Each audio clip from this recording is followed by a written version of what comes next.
શું તમારે તમારા સંબંધોમાં ઘર્ષણ થાય છે? તમારે તમારા માતા પિતા સાથે, કે પછી તમારા ભાઈ બહેન સાથે, કે પછી તમારા સ્પાઉસ સાથે, તમારા હસબન્ડ અથવા તો વાઈફની સાથે, અથવા તો તમારા બાળકો સાથે આમ ઘર્ષણ થાય છે, ચકમક થાય છે, ફ્રિક્શન એવું થાય છે? Then if your answer is yes, then this video is for you.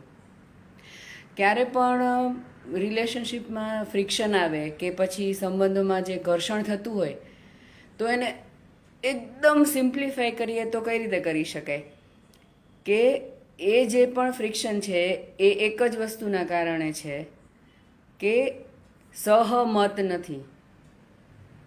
એક જ મત જેવો જોઈએ ના હોય. તો આ જે ઘર્ષણ છે શેના વચ્ચે હોય? હા અથવા તો નાના વચ્ચે. કર્યું ને સિમ્પ્લિફાય એકદમ.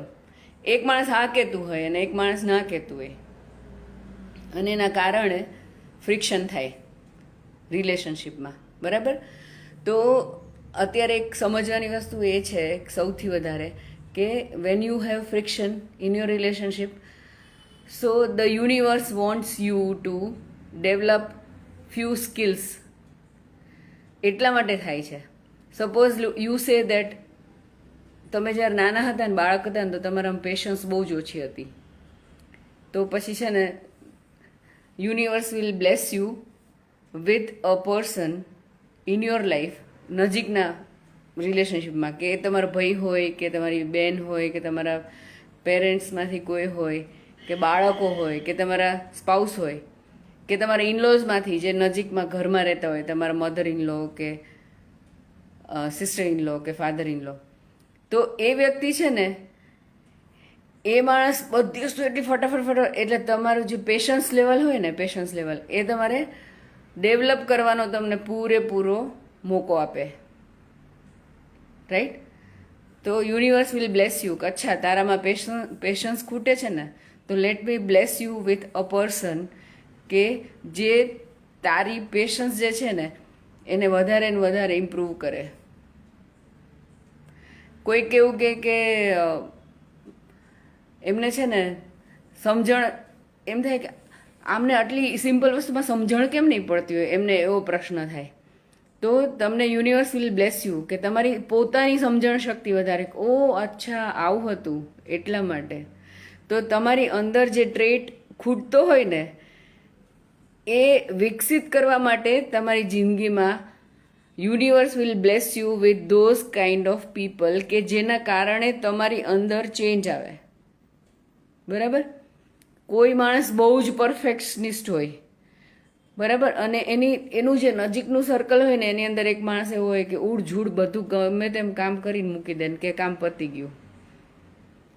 તો God or universe wants you to develop that quality કે તમે કોઈ પણ એટલું બધું પરફેક્શનથી કામ કરતા હોય ને તો એને બેલેન્સ આઉટ કરવા માટે તમે લાઈફમાં કોઈ એક વ્યક્તિ એવું તમારી નજીકની બહુ જ નજીકનું વ્યક્તિ હોય એ પાછું કે તમારે બહુ જ એમને રોજ લગભગ રોજ મળવાનું થતું હોય એવું કોઈ વ્યક્તિ હોય.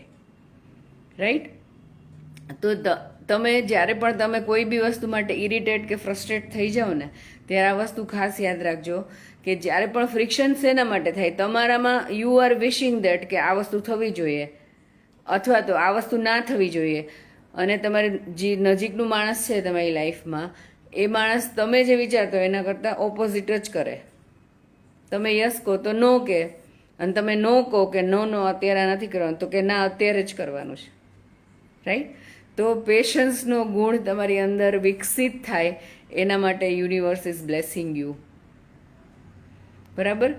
અથવા તો સમજણનો ગુણ વિકસિત થાય એના માટે યુનિવર્સ. તો આ ધીરજ છે, સમજણ છે, સારી સ્મરણ શક્તિ છે, આ બધી જ વસ્તુઓ તમારી જિંદગીની અંદર જે પોઝિટિવ આસ્પેક્ટ છે ને એ આમ સરસ રીતે આમ વિકસિત થાય ને એના માટે તમને તમારી નજીકમાં આ પ્રકારના માણસો યુનિવર્સ ગોઠવે.